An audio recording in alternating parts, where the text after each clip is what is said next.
अस्सलाम वालेकुम। प्रोग्राम जुर्म अंजाम के साथ मैं हूं मुजाहिद शेख। जुर्म अंजाम एक ऐसा प्रोग्राम जो जुर्म की तह तक जाता है, सबूत की जुबान बोलता है और सच सामने लाता है। लाहौर के इलाके मुगलपुरा में सोशल मीडिया वीडियो का बहाना बनाकर एक नौजवान को गोलियां मार दी गई। पुलिस कहती है कि हाथ में गन थी, वीडियो बन रही थी और अचानक गोलियां चल गईं। लेकिन मकतूल के वालिदैन कहते हैं कि ये वीडियो नहीं, एक मंसूबा बंद कत्ल था। एक बाप की खामोशी, एक माँ की फरियाद और एक भाई का टूटा हुआ दिल। ये सिर्फ एक वाकया नहीं, एक खानदान की बर्बादी है। आज जुर्म अंजाम में हम आपको दिखाएंगे कि इस कहानी के वो पहलू जो शायद आप कहीं ना देख सके। FIR की तफसील के मुताबिक लवाहकीन के बयानात और हर वो सवाल जो इस केस को सिर्फ एक हादसा नहीं बल्कि कत्ल बनाता है। क्योंकि हमारा वादा है, जुर्म छुपेगा नहीं, अपने अंजाम तक पहुंचेगा। टिकटॉक और वीडियो के लिए अगर वो गोली चलती है ना, वो सर एक चलती है, लेकिन डॉक्टर्स के मुताबिक उसको एक नहीं 3-3 गोलियां लगी। चले मैं भी ये भी बोल देता हूँ कि चलो जी वो शुगली मुगली में चल गई, सर एक थी, दो कहाँ से गई? जो उसने तस्वीर या वीडियो दी उसमें कुछ नहीं था, लेकिन इसमें लड़ाई हो, टिकटॉक बना 15 मिनट में उसने मुझे कहा कि मामा दरवाज़ा खोलो, मैं आ रहा हूँ। मैं गेट खोलने गई हूँ, बाहर शोर मचा कि शान को गोली लगी है, सारा खून से भरा हुआ था। तो उसने मुझे बताया, निकलने लगा तो मुझे गोलियां मारी। हमारा कोई साथ नहीं दे रहा।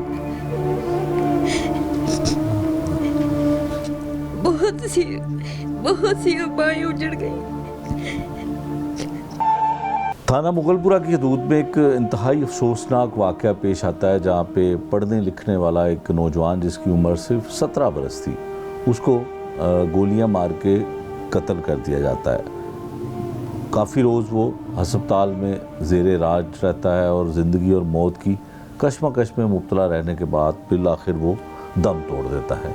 इस वक्त मुकदमे के मुद्दई वालिद मकतूल के और वालिदा हमारे साथ हैं। ये वाक़या अफसोसनाक क्यों हुआ और कौन वो लोग थे जिन्होंने इस नौजवान को, जो स्टूडेंट था, पढ़ने लिखने वाला बच्चा था अभी, तो उसको कत्ल किया गोलियां मार के, ये हम इनकी ज़ुबानी जानते हैं।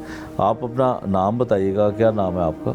मेरा नाम शकील है। शकील साहब, आप क्या करते हैं? मैं एक ड्राइवर हूँ। ड्राइवर हैं। तो कितने बच्चे हैं आपके? 3 बच्चे हैं। 3 बच्चे हैं, 2 बेटे और 1 बेटी। अच्छा, तो ये जो बेटा आपका मर्डर हो गया, ये क्या करता था? तो ये स्टूडेंट था पाकिस्तान एयरफोर्स के कॉलेज में। अच्छा जी, पढ़ने लिखने वाला लायक बच्चा था? जी लायक बच्चा था। अभी रिसेंटली उसका रिजल्ट निकला। अच्छा। और 450 में से उसने 301 नंबर लिए। अच्छा। और अभी वो सेकंड ईयर में सिर्फ 2 वीक ही गया था। अच्छा, सेकंड ईयर में। तो ख्वाब तो आपके होंगे कि खुद आप ड्राइवर के तौर पे बच्चों का पेट पालने के लिए मेहनत मजदूरी करते हैं कि बच्चा पढ़ लिख के किसी अच्छी पोजीशन में चाहे, तो इस घर से पढ़ा लिखा रहे थे? जी सर, बिल्कुल। मैं उसको इसी नज़र से पढ़ा रहा था कि मेरा बच्चा कुछ अच्छा पढ़े, जो मैं करता हूँ वो ना करे। और माशाल्लाह मेरा ये बेटा जो था, ये भी मेरी वो उसी चीज़ को कॉपी भी कर रहा था कि नहीं पापा ऐसे नहीं, मैं ऐसे ही करूँगा। और वो उसका कोशिश थी और जुनून भी था कि वो एयरफोर्स को ही ज्वाइन करे। ठीक है, क्या हुआ? इस अफसोसनाक बात का आगाज़ कहाँ से करेंगे? सर मैं क्या कहूँगा आपको कि मेरा बच्चा तो दुनिया से चला गया, कैसे मैं शुरू करूँ और कैसे ख़त्म करूँगा? मेरे लिए तो ये एक अजब लमस कहानी बन रही है ना, कि वो मेरा पढ़ने वाला बच्चा ना कभी किसी को तंग करता है, खेलता अपनी मौज मस्ती में है ना। पापा ये करना है, पापा वो करना है, पापा इस तरह कर लेते हैं, पापा जी वो, मामा ये करेंगे हम, मामा मैं ये करूँगा, फिर ऐसे हो जाएगा। सबसे बातें हैं मेरे पास और कुछ नहीं, और बातों के अलावा मेरे पास कुछ नहीं। अच्छा भला था, बातें भी कर रहे थे हम। जब उसका ये सारा वाक़या हुआ, मैं उसके पास तो नहीं था, लेकिन फ़ोन पे मेरा टच था उसके साथ। मुझे ही खबर मिली है कि जी आपके बेटे को गोली लग गई। मैंने उनसे पूछा कैसे? किसने इतला दी? मेरा भाई था रफ़ीक, सगा भाई है मेरा वो। मैंने उनसे पूछा क्या हुआ? कहना अभी इस बातों का वक़्त नहीं है, बस आप हॉस्पिटल पहुँचे। मैं हॉस्पिटल गया हूँ, तो मैं जो देखा मैंने वो मैं नहीं बयान कर सकता कि मेरा बेटा था भी और नहीं भी। डॉक्टर्स ने कहा उसकी सर्जरी चलनी है और चलेगी और चल रही है, आप परेशान ना हो, अल्लाह खैर करेगा। जब मैंने वो तकरीबन सुबह 6 रात 11 साढ़े 11 से उसकी सर्जरी चल रही है 12 बजे की, तो सुबह मुझे डॉक्टर ने बड़े आराम से पास बिठाया और बोला कि जी बच्चे की कंडीशन क्रिटिकल है, इसकी एक टांग डैमेज हो गई है। जो इसकी वो मेन शरेआंस होती हैं ना, जो हार्ट से निकल के टांग में जाती हैं, वो बंद करनी पड़ी है ताकि इसकी ब्लीडिंग रुक जाए। और उसका नुकसान ये होगा कि कुछ ही दिनों में इसकी ये टांग काटनी पड़ेगी। उसके बाद फिर हम, और डॉक्टर ने बोला जी कि शायद आप मुत्तफिक नहीं हो रहे हैं, लेकिन मैं आपको एक और बात बता देता हूँ कि अगर तो ये इसकी ब्लीडिंग ना रुकी ना, मैं जी वो कैसे नहीं रुकेगी जब एक चीज़ बंद कर दी गई है। तो फिर उनका जो उसको बुलेट्स लगी हैं ना, वो ऐसी हैं कि जो उसने इसका टिश्यू तक फाड़ दी हुए हैं। पहली सर्जरी के बाद वो 2-3 दिन तक हमारे साथ बातें भी कर रहा था, ओके ठीक है कुछ फ़र्क नहीं है। फिर उसने आईओ को बयान भी दिया अपना। आईओ को बयान देने के बाद वेडनेसडे नाइट को ना उसको एकदम उसके पूछू आया, जो खांसी का होता था थोड़ा सा लगा, तो उसका ना वो राइट वाली टांग से ना उसकी वो फूल गई, उधर से ब्लड निकलना शुरू हो गया। डॉक्टर ने बड़ी मुश्किल से उसको कंट्रोल किया। उधर बैठे बैठे ही आप कह सकते हैं कि कम से कम विद आ टाइम उसको कम से कम 5-6 बोतलें ब्लड की उसी टाइम लगनी पड़ी। डॉक्टर ने कहा जी अभी ये कंट्रोल में है, फिर देखते हैं इसको। बहरहाल वो उसका दवाई चल रहा था। इस वेडनेसडे नाइट को ही, यानी कि रात 12 बजे कह सकते हैं आपके, थर्सडे मॉर्निंग को 2-2:30 बजे दोबारा फिर उसको यही कुछ हुआ। फिर उन्होंने उसकी मरहम पट्टी दोबारा की। थर्सडे तकरीबन दोपहर 1:30-2 बजे उसको दोबारा उछू आया और उसकी लेफ़्ट वाली टांग से भी ब्लीडिंग शुरू हो गई। जो पहले नहीं थी? पहले थी लेकिन वो कम थी। डॉक्टर जी ज़्यादा हो गई। जब इतनी ज़्यादा हो गया कि वो डॉक्टर के ऊपर हाथ भी रख के जब छोड़ देते ना उसको, तो कम से कम वो 2 से 3 फुट दूर जाके गिरा था ब्लड ना। डॉक्टर ने कहा जी सम रॉन्ग है। उसको एमरजेंसी शिफ्ट किया। जब उसको एमरजेंसी शिफ्ट किया तो डॉक्टर्स ने बोला जी इसकी जान बचाने के लिए इसकी ये टांग भी मुझे बंद करनी पड़ेगी, यानी कि इसकी नब्ज़ जो है ये भी बंद करनी पड़ेगी। जब तक ये बंद नहीं होगी ब्लीडिंग रुकेगी नहीं। विदिन फ्यू सेकंड्स और फ्यू मिनट्स भी नहीं है आपके पास, बस आपने फ़ैसला करना है क्या मैं इसकी टांग बंद कर दूं या फिर क्या करूं। तो वो वक्त था कि बाप के लिए फ़ैसला करना है कि क्या, यानी कि अगर एक टांग तो जा रही है और दूसरी टांग को भी कुछ नहीं, तो मैं से मुझे इसकी ज़िंदगी दे दें, चलें जो भी है, बाकी अल्लाह बेहतर करेगा। फिर उन्होंने उसकी वो भी टांग डेड कर दी। जब उसकी ब्लीडिंग रुकी है तो उसके बाद वो जिस तरह हम चाह रहे थे वैसा कंफर्टेबल हमें नज़र नहीं आ रहा था। वो उसी दिन से वो वेंटिलेटर पे था। रोज़ उसका ब्लड ऊपर नीचे आगे पीछे, फिर उसको एक उन्होंने ब्लड का पाइप लगाया जो उसकी जिस्म के अंदर, बॉडी के अंदर मौजूद था उसके लिए। उसमें भी ब्लड आए दिन उसको 5 बोतलें 4 बोतलें 6 बोतलें, कि उसकी डेथ तक कम से कम उसको हम कोई 100+ बोतल्स ब्लड की लगवा चुके थे। अच्छा। लेकिन नहीं, वो जानवर नहीं हो सका। फ्राइडे सुबह 6 बजे डॉक्टर्स ने उनको कहा था कि जी अभी कुछ नहीं कर सकते हम, लेकिन जो कुछ भी कर रहे हैं उसकी, क्योंकि उसकी सांस तो वो ऑलरेडी वेंटिलेटर पे था, आहिस्ता आहिस्ता उसका सांस अपना ख़त्म हो गया था। फिर उन्होंने उसको मशीनी सांस दिया, फिर उसकी दिल की धड़कन रुक गई, फिर उन्होंने उसको दिल की मेडिसिन लगानी शुरू की ताकि इसका दिल चलना शुरू हो जाए। लेकिन तकरीबन सुबह 9 साढ़े 9 बजे डॉक्टर्स ने उसको CPR करने के बाद बोला जी अगर हम अपन उसका और CPR करते हैं ना, इसमें है कुछ नहीं। और जब मैं डॉक्टर के पास गया हूँ तो मुझे उसने पूछा जी आप मुझे बता सकते हैं कोई ऐसी मेडिसिन, कोई ऐसा तरीक़ाकार जितने का भी हो मैं उसको अफोर्ड कर लूँगा, जैसे भी करूँ, क्या ये बच सकता है? उसने कहा नहीं सॉरी कुछ नहीं, ये बस अब इसका अल्लाह हाफिज़ है और आपको अल्लाह हिम्मत है। उसके बाद मेरी कोई बात नहीं उसके साथ, बस वो फिर वो उसका सारा बेचारे का काम, पोस्टमार्टम, ये वो बस वही उसकी मेरी और आखिरी बात थी। हुआ क्या था? फायर किसने मारी? सर मेरा बेटा सर बिल्कुल सिंपल सा, उसकी तस्वीरें भी मैं आपको दिखा सकता हूँ, मासूम, शरारती, हाँ शरारती, इस एज में टीनेज था, दोस्तों के साथ बिल्कुल घुल मिल कर रहता था। बस दोस्तों ने उसको घर से बुलाया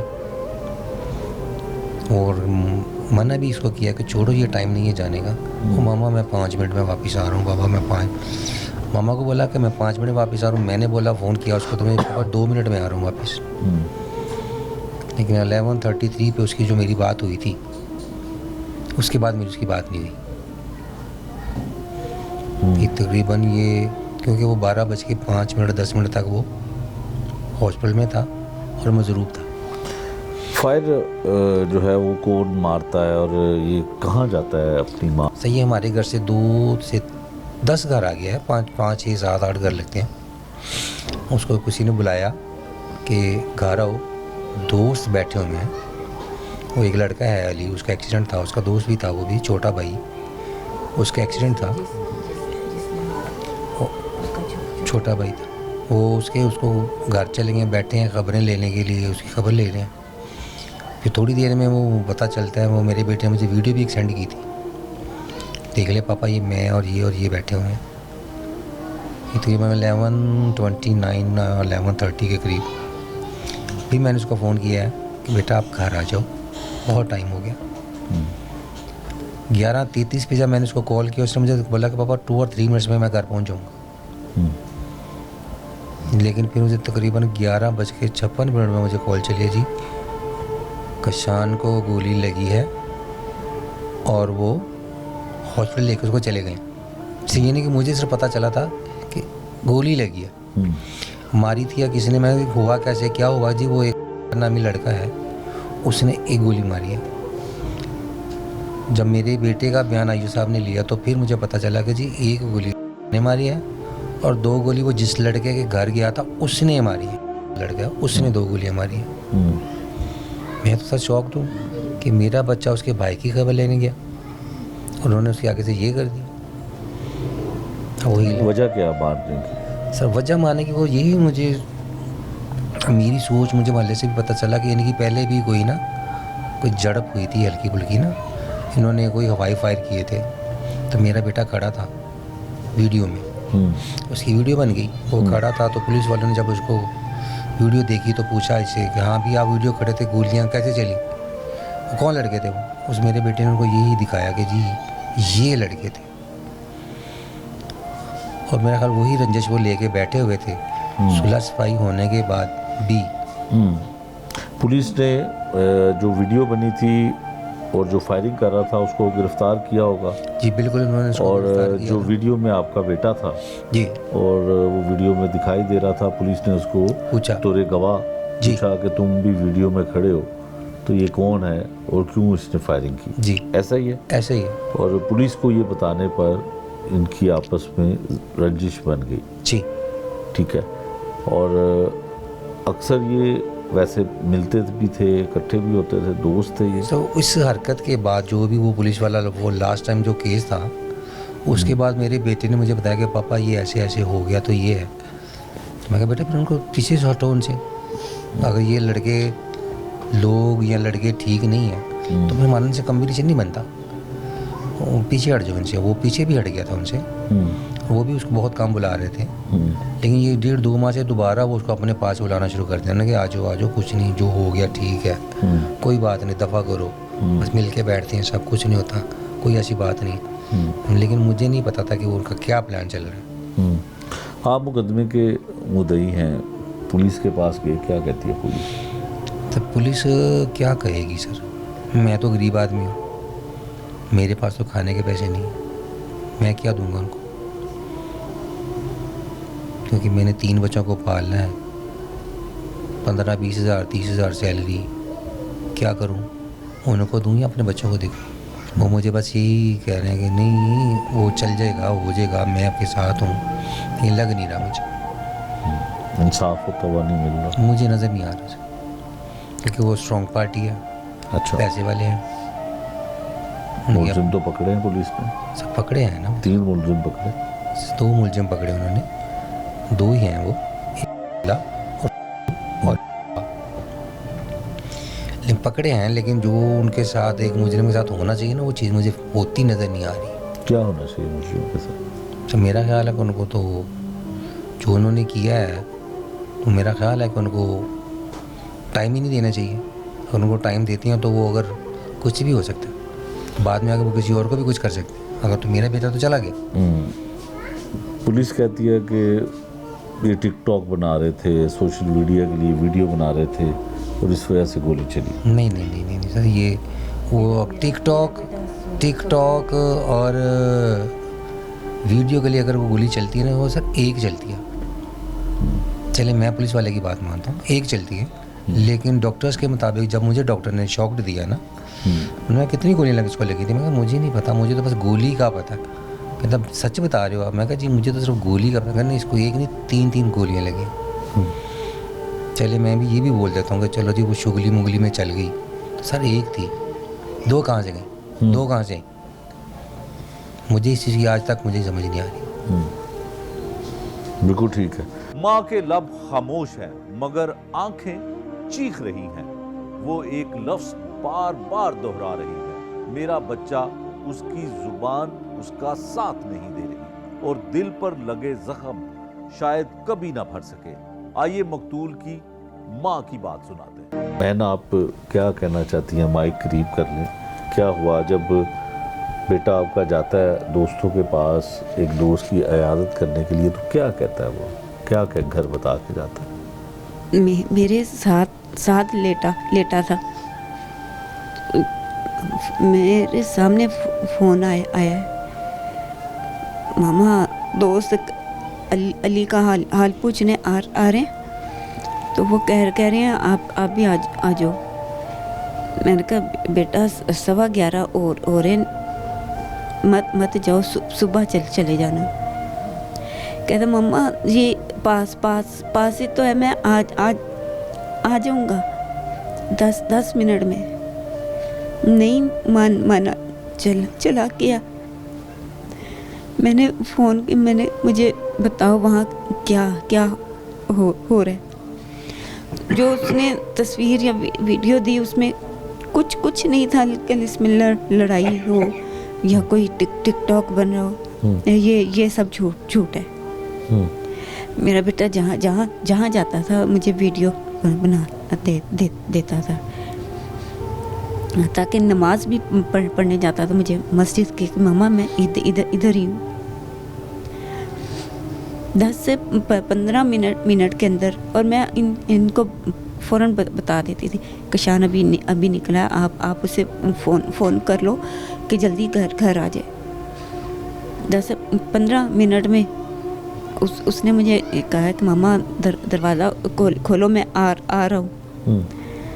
मैं गेट खोलने गई हूँ तो बाहर शोर मचा, किशान को गोली लगी है।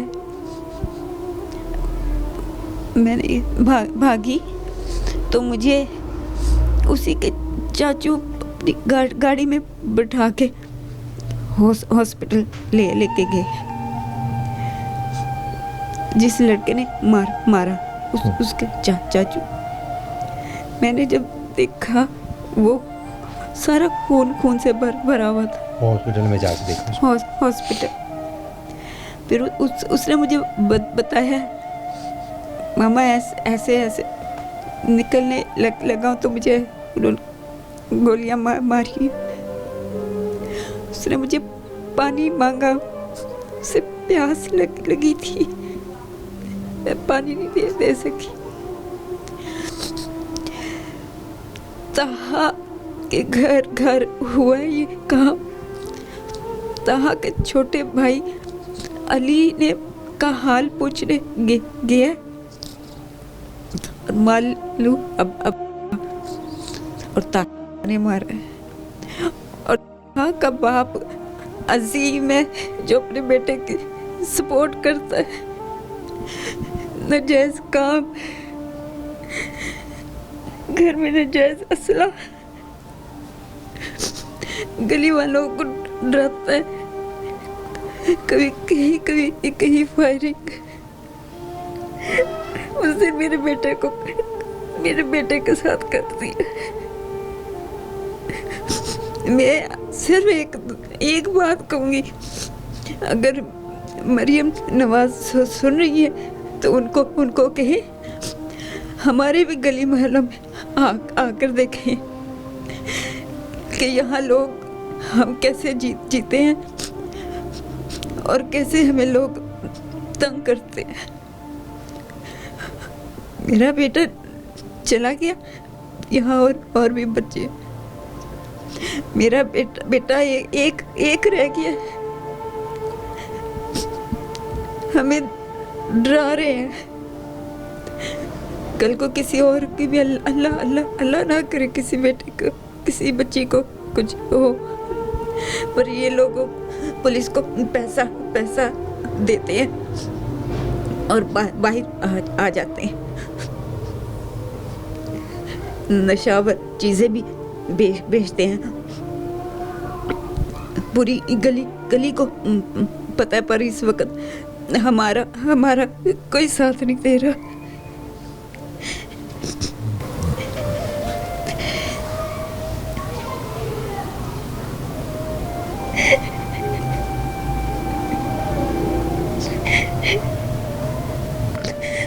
क्यों साथ नहीं दे रहे मोहल्ले वाले, जब सबको पता है कि आपके साथ ज्यादती हुई है?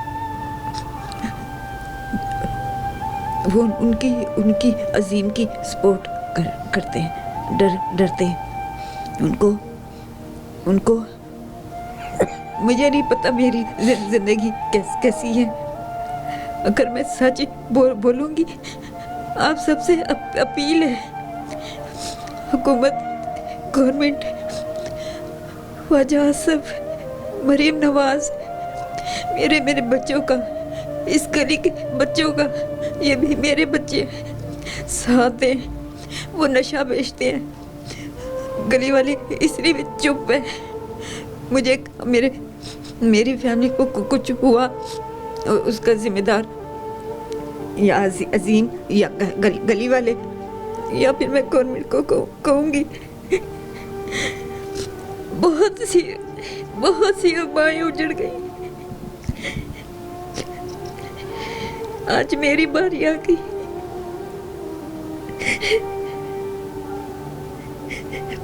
और वो भी अपने घर काम कर रहे हैं। उनको कोई फर्क नहीं पड़ रहा। अपने बेटे को बचाने के लिए दूसरे लड़के के ऊपर ज्यादा जोर डाल रहे, और उनको पैसों की ऑफर दे रहे। हम चुप कर जाएंगे। हम यहाँ से जाए कहाँ? हमारे पास और कोई ठिकाना नहीं। मैं अपने बाकी बच्चों को डरते हुए पढ़ने नहीं भेज रही।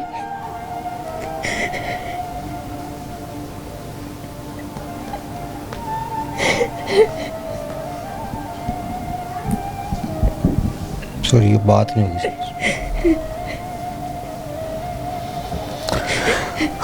अच्छा ये बताइएगा, ये जो बता रही हैं कि मोहल्ले में अब तो पुलिस मंशियात बेचने वालों को, नशा बेचने वालों को पकड़ती है, पुलिस तो बहुत एक्टिव है। सर वो जो सरेआम बेचते हैं वो उनको पकड़ने की कोशिश करती है, जो आउटडोर हो। इंडोर वालों को कौन पकड़ेगा? इंडोर तो घर पे है ना, वो घर पे बिठा के ये सारे का, वो तो कोई भी नहीं पकड़ेगा। कभी किसी ने कंप्लेन नहीं की, कभी किसी ने शिकायत नहीं की? नहीं, आई थिंक सो कि मैंने नहीं देखा। ये भी वो भी पता चलता है ना कि स्मेल, धुआं, ये वो सारी चीज़ें कुछ जो वो करते हैं, वो उनके घर के वो जो मुर्गियों का बकिया जात है, जो वो काम, उसकी स्मेल तो वैसे इतनी होती है कि वो वैसे भी पता नहीं चलता कि क्या हो रहा है अंदर। इसलिए कुछ और कहना चाहते हैं? किसी को भी कुछ कहना चाहते हैं? तो मेरी तो सब तमाम बड़े लोगों से अपील है कि मेरी हेल्प करें, ताकि मुझे और मेरे बच्चों को मुझे इंसाफ मिल सके। मैं नहीं चाहता कि कोई बेगुनाह चढ़े, लेकिन इंसाफ चाहिए, क्योंकि वो उसके बगैर कुछ नहीं। इंसाफ है तो सब कुछ है। दादी की आंखों में वो ख्वाब बिखर चुके हैं जो उसने अपने पोते के लिए देखे थे। छोटा भाई अपने बड़े भाई को याद करते हुए क्या कहता है? रिश्तेदार इंसाफ मांग रहे हैं, उनका क्या कहना है, ये हम आपको उनकी जुबानी दिखाते हैं अपने साथ। मैं क्या आपको बताऊं, मेरा बच्चा चला गया। मैंने बड़े लाडों प्यारों से पाला हुआ था। मुझे कहता है दादू मैंने आपके साथ जाना। मैं बेटे जब मैं जाऊंगी मैं तुझे लेके चलूंगी, मैं आपको उम्रा कराऊंगा, मैं ये करूंगा। अरे मेरी सारी ख्वाहिशें सारी मिट्टी में इन लोगों ने मिला दी हैं। 20 दिन हॉस्पिटल में रहा, मैं जाकर देख नहीं सकी कि मेरे बेटे ने क्या किया, मेरे बेटे को क्या हुआ, किसने इसको गोलियां मारी हैं। मैंने ये सुनती रही, घर में रो रो के दुआएं भी करती रही हूँ, लेकिन मेरी दुआ अल्लाह ने एक नहीं सुनी। आखिर मेरा बच्चा ही लेके चला। मेरे बेटे का, मेरे पोते का मुझे इंसाफ दिला दो, मैं कुछ नहीं। और अल्लाह सबको हिदायत दे, अल्लाह किसी को ना ऐसे करे, लेकिन मुझे इंसाफ मिल जाए मेरे बच्चे का। मेरे मुंह से पहला बाग है, ये मेरा पहला बूटा इन्होंने तोड़ा है। यही मेरे बेटा पोता मेरा घर में बड़ा था, और यही सारे चाचुओं से लाड था। या इन्होंने गोली की बताई है चाले, मैंने इनको सबको उठा के भेजा हॉस्पिटल कि जाओ जाके देखो क्या हुआ मेरे बच्चे को। अब मैं घर में बीमार पड़ गई, बेहोश हो गई, लेकिन इन्होंने मुझे नहीं। उसको जाके देखा तो उसके जब सुबह मैं जब जाने लगी हूँ तो कहते अम्मी ना जाओ, आपसे नहीं देखा जाएगा। मैं बहुत फालज की उम्र, हार्ट की भी मरीज़ हूँ, लेकिन मुझसे बातें नहीं की जाती। मैं इनसे क्या कहूँ जाके। मुझे बस इंसाफ चाहिए। मेरा बच्चा, पुलिस इंतज़ाम आती है, पैसे लेके चले जाती हैं। उन्होंने मंथलियाँ लगाई हुई हैं महीने की, वो जब आते हैं वो लेके चले जाते हैं। ये बेचते हैं, ये यहाँ पीते भी हैं, अंदर रोड बैठ के बच्चों को पिलाते भी हैं। तो या वो आती है पुलिस, उनको पैसे देते हैं, वो लेके चली जाती है। भाई बहुत अच्छा था मेरा, वो प्यार करता था मेरे से, मैं भी उससे करता था। वो मेरे साथ खेलता था, शरारतें भी करते थे हम। भाई याद आती है बड़ी। अब वो अल्लाह ताला के पास चला गया, कुछ नहीं कर सकते हम। मुझे जितना पता लगा कि वो अपने दोस्त से मिलने गया था, तो वहाँ पे इन लोगों ने मार दिया। तो बाद में घर वगैरह सारा उसने साफ़ किया, और बाद में उसको बाहर फेंक के भाग गए। भाई पढ़ा लिखा था, उसने 8 में वो स्कॉलरशिप भी हासिल की थी। मुझे भी कभी कभार मैं समझा देता था। तो अभी वो सेकंड ईयर ही उसने शुरू की थी, 2 हफ्ते किया था। तो बाद में ये वाक़या सारा हो गया था। वाक़या ये हुआ था कि बच्चा, हम जॉब से घर आए थे, तो मेरा अचानक से फ़ोन आता है हमारे ना मामू का कि कशान को ना फायर लग गए हैं। तो हम फ़ौरन उसके लिए जो है हॉस्पिटल भागे हैं। तो हमें इधर जब हम हॉस्पिटल से दोबारा इधर हमारा कोई चक्कर लगा, तो यहाँ पर लोगों ने बताया कि कशान जो है इनके घर गया था, यहाँ से मोहल्ले से कोई लड़का उसको लेके गया था उनके घर पे, कॉल करके बुला के। तो पहले तो ये वहाँ पर बैठे रहे हैं, बाद में जब कुछ ग्रुप के बच्चे चले गए हैं तो इन्होंने उसको ना 5-10 मिनट वहाँ पर बिठाया कि यार हम ना आ रहे हैं। तो जब ये वापस आया तो इसकी वालदा ने इसको मैसेज वगैरह या कॉल की है कि बेटा आप घर आ जाओ, टाइम बहुत हो गया। तो इसने कहा कि मामा मैं सिर्फ ना 5 मिनट में आ रहा हूँ। वो 5 मिनट ही नहीं हुए, हमें 10 मिनट बाद कॉल आती है कि उन मामू को कि आपके बेटे को फायर लग गए हैं।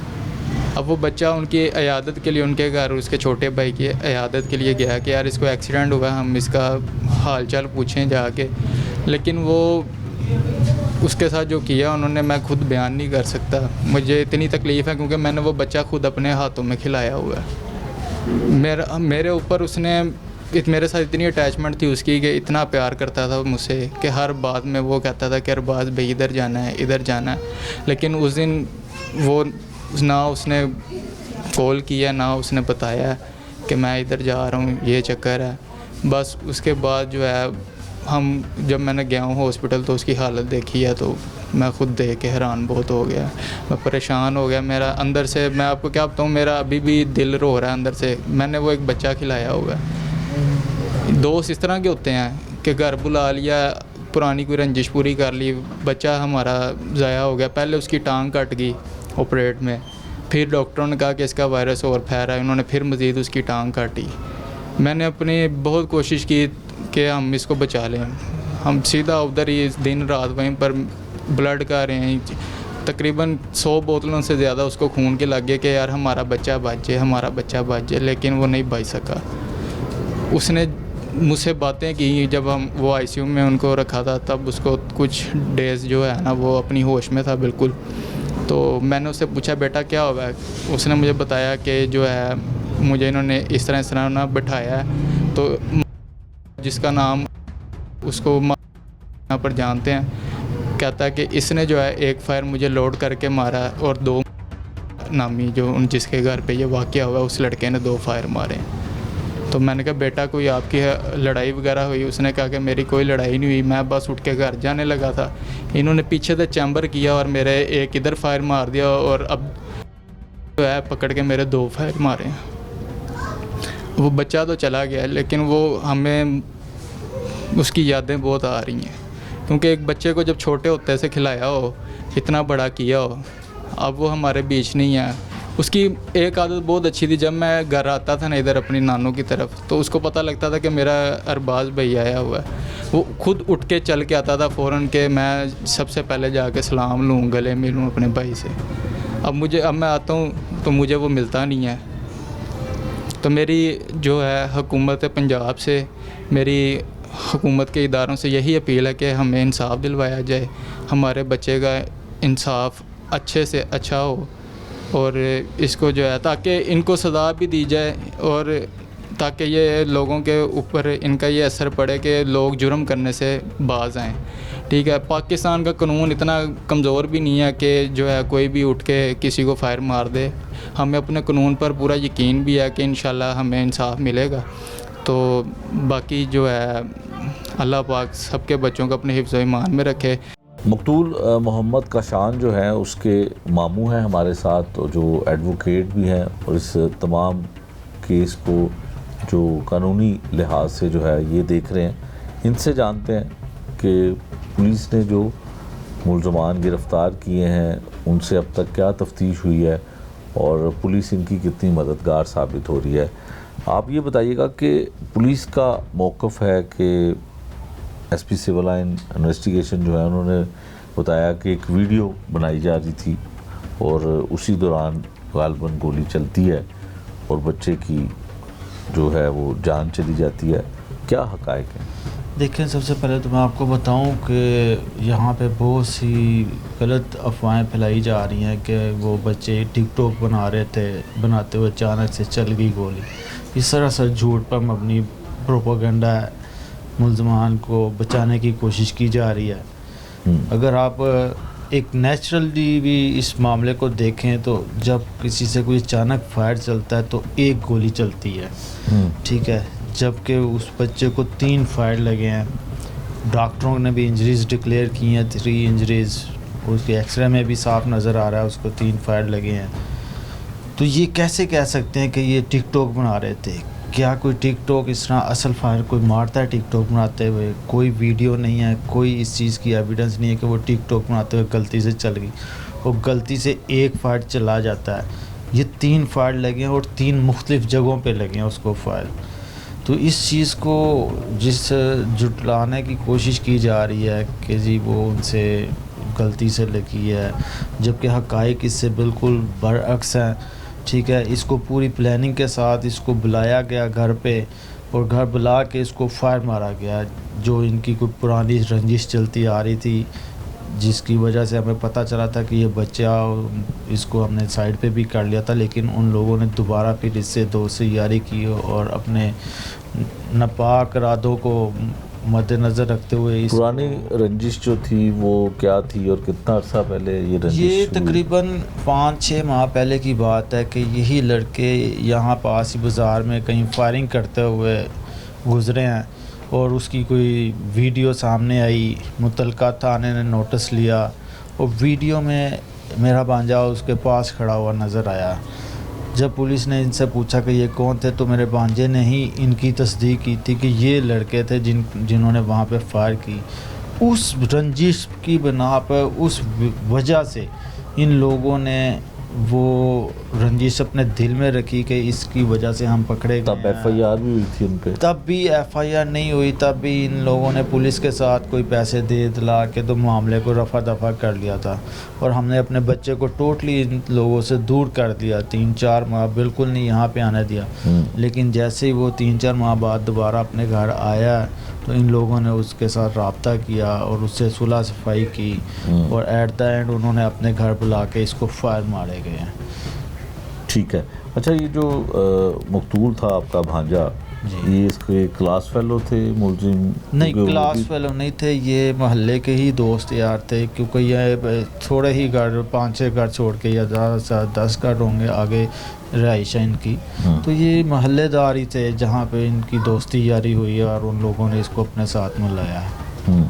पुलिस कितनी मदद कर रही है? अगर ये आप ये कहते हैं कि ये पुलिस का बयान गलत है और बेबुनियाद है कि वो वीडियो बना रहे थे? पुलिस शुरू में तो काफ़ी ज़्यादा इस बात पे बज़िद थी कि ये टिकटॉक बनाते हुए फायर लगे हैं, लेकिन जब डॉक्टरी रिपोर्ट सामने आई हैं, मेडिकली एक्सरे वगैरह इंजरीज सामने आई हैं, उसके बाद पुलिस ने भी अपना मौक़िफ़ थोड़ा सा चेंज किया और वो अब दोबारा इस पूरे वक़ूए को इन्वेस्टिगेट कर रहे हैं। अभी उम्मीद है कि अल्लाह करे वो मेरिट पे डिसाइड करें। हम कभी ये नहीं चाहेंगे कि कोई नाजायज़ बंदा कोई इस जुर्म में सज़ा याफ्ता हो। जो मेरिट होगा हम इंशाल्लाह उसके मुताबिक अगलों को सज़ा दिलाएंगे और मैं इंशाल्लाह पूरी कोशिश करूँगा, जहाँ तक भी हो सकेगा मैं अपने बच्चे के लिए, हक सच के लिए लड़ूँगा और उसको इंसाफ दिलाऊँगा इंशाल्लाह। बिल्कुल जी, उसको इंसाफ दिलाऊँगा। ये मकतूल के मामू हैं जो इस बात की तरदीद करते हैं कि जो पुलिस का मौक़िफ़ है वो दुरुस्त नहीं है। पुलिस ने इन्वेस्टिगेशन की, पुलिस ने मुकदमा दर्ज करने के बाद मुलज़मान को भी गिरफ़्तार किया।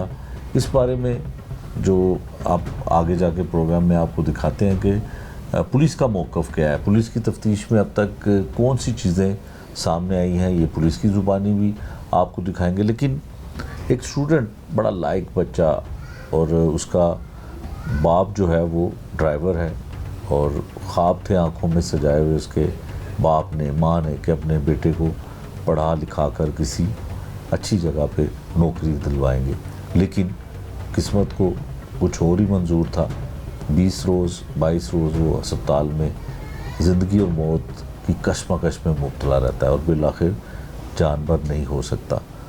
और क्या हालात हैं इस घर के, मेहनत मजदूरी करने वाले लोग हैं और फिर भी इस जो है निज़ाम से, इस सिस्टम से इंसाफ की अपील करते हैं। हुकाम बाला से, वज़ीर आला पंजाब से, पुलिस के आला हुकाम से अपील करते हैं कि उनको इंसाफ दिलवाया जाए।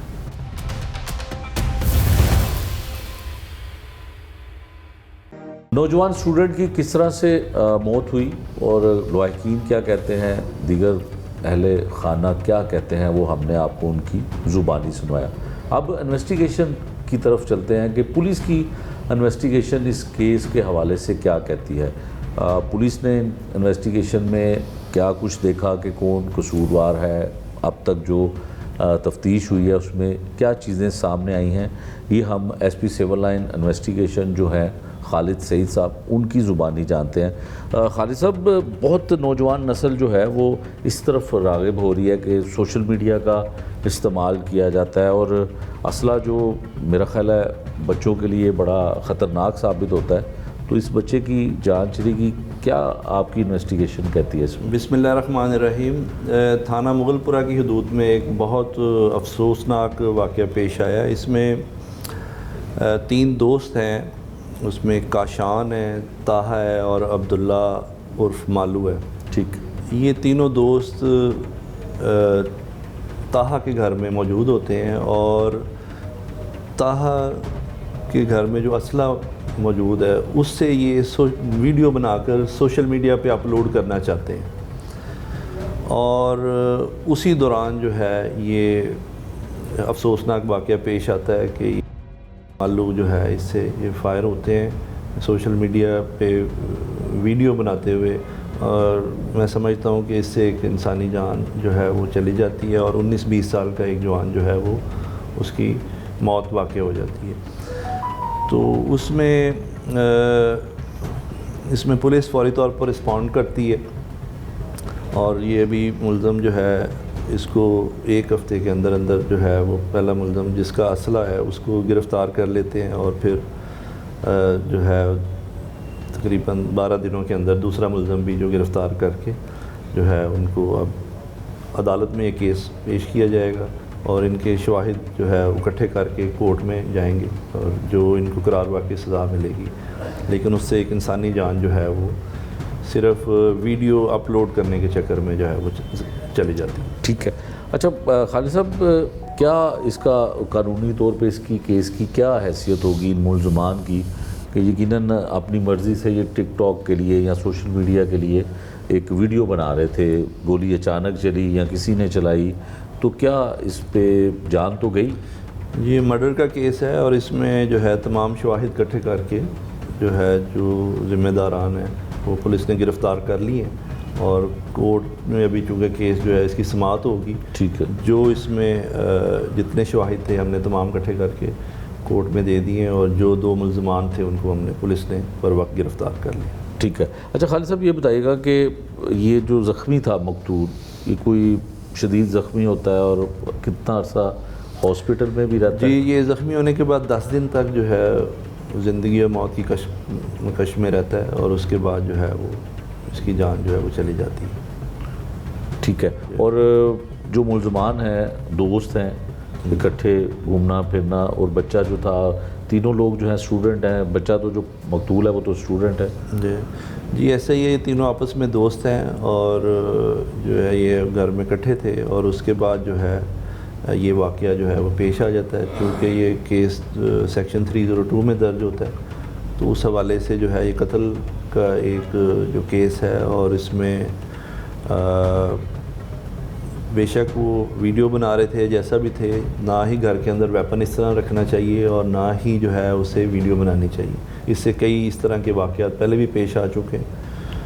तो ये मर्डर का चूँकि केस है इसमें दोनों मुल्ज़मान हमने गिरफ़्तार किए हैं और टाइमली पुलिस ने रिस्पॉन्ड किया और इसमें जो है वो उनको गिरफ़्तार किया। ठीक है। खालिद साहब, बींग पुलिस ऑफिसर, आप हमें और हमारे देखने वालों को कोई मैसेज देना चाहेंगे कि जो बच्चे, जो नौजवान नस्ल सोशल मीडिया का इस्तेमाल करती है उसकी रोकथाम के लिए क्या करना चाहिए, और ख़ासकर जो बच्चों के वालिदैन हैं या उनके गार्डियंस हैं उनको क्या अमल करना चाहिए जिससे इस तरह के हादसा से बचा जा सके? ये एक बहुत बड़ा मैसेज है जी कि ये जो वेपन है एक तो बिल्कुल जो है ये उसको वीडियो के पर्पज़ के लिए नहीं है। अगर किसी ने सिक्योरिटी के लिए अपने पास रखे हुए हैं तो उसके कस्टोडियन भी वही हैं, वही ज़िम्मेदार हैं और उसमें किसी भी तौर पर सोशल मीडिया के ऊपर वीडियो अपलोड करना वेपन के साथ बिल्कुल जो है इसको डिस्करेज किया जाता है और उससे ही ये हादसा जो है रूनुमा होते हैं। माजी में भी कई ऐसे वाक़यात हो चुके हैं और ये एक मैसेज है बहुत बड़ा कि भाई इस तरह की वीडियो बनाना जो है वो ना सिर्फ ख़िलाफ़ कानून है और पुलिस उसमें जो है वो एक्शन लेती है, बल्कि उससे बाज़ औक़ात इस तरह के वाक़यात जो है वो पेश आ जाते हैं जिससे इंसानी जान जो है उनका ज़िया भी हो सकता है। एक नौजवान जिंदगी की बाजी हार गया, वजह बनी एक वीडियो, एक गन और वो हकीकत जो आज भी धुंध में लिपटी हुई है। पुलिस की तफ्तीश जारी है, FIR दर्ज हो चुकी है और कानूनी कार्रवाई का भी आगाज हो चुका है। लेकिन एक सवाल आज भी हर आंख में मौजूद है, अगर ये सब कुछ इत्तेफाक था तो फिर 3 गोलियां कैसे चली? अगर ये वीडियो थी तो कैमरे में सच क्यों नजर नहीं आ रहा? माँ की चीख, बाप की खामोशी, दादी की नम आंखें और छोटे भाई का सवाल, ये सब तब तक बेमानी रहेगा जब तक इस जुर्म का असल अंजाम सामने नहीं आता। हम सवाल उठाते रहेंगे, सबूत दिखाते रहेंगे और इंसाफ की आवाज बुलंद करते रहेंगे, क्योंकि यहाँ जुर्म छुपता नहीं, जुर्म अंजाम तक पहुंचता है। ये था आज का जुर्म अंजाम।